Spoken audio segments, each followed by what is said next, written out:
This is the new ENVE Melee, and this is the somewhat newish specialized Crux. Now, if you watched my previous video about the Melee, you'd know that I was considering the Melee as a replacement for the specialized Tarmac SL7.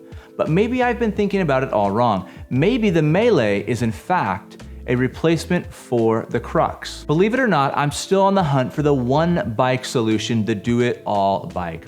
So far, I've thrown in the Cervelo Aspero, the open upper, and now the specialized Crux into the ring to find the one bike to do it all. The Cervelo Aspero simply wasn't as responsive as I wanted it to be. The open upper was exceptional, except that I wanted to run wider tires and I wanted to run a double chainring.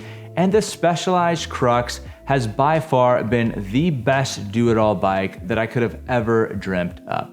And now that I'm running it with the ENVE 4.5 ARs, the bike is lightning fast in just about every situation I can throw at it. I'd even go as far as to say that with this configuration of the Crux, with the ENVE 4.5 ARs and the specialized Pathfinder Pros in 42mm, I really don't have a need for a second set of wheels. Over the last 2 months, I've really put this setup to the test.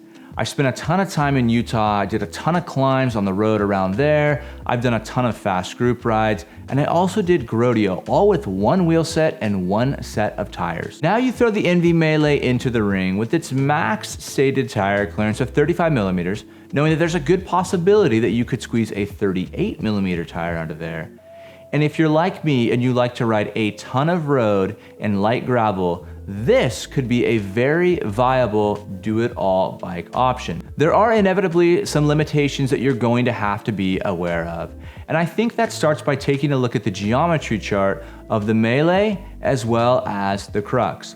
See, just by nature of how the frame is designed, the Crux is going to be much more planted and much more stable on gravel. So while the tire clearance may be very tempting, while you may think that you can squeeze big tires on there and this can become the do-it-all bike, I think you really have to look at your specific needs and find out if that's possible for you. If you're somebody who's riding 95, 99% road and you're going off-road occasionally on very light gravel, well, I think the Melee could work for you. But if you're someone who's gonna be 50-50 or 75-25, I really think that you ought to consider something with a bit more tire clearance and something with geometry that's gonna be a little bit more forgiving. I'm gonna build it up and I'm gonna put some pretty big tires on it and I'm going to test it as a road bike as well as a light gravel bike within the parameters and limitations that I understand with this bike. This will be by far the most aggressive and road-oriented do-it-all bike that I have ridden. So I'll do my best to give it a solid test. I'll try to break down some different climbs, some different routes, some single track around here to give you an idea of just how well it performs. If you have any questions about the Melee or the Crux, drop me a comment below or shoot me a message on Instagram. I'll post a video up above of my Crux build and how I outfitted that as a do-it-all setup. Thanks for watching, and until next time,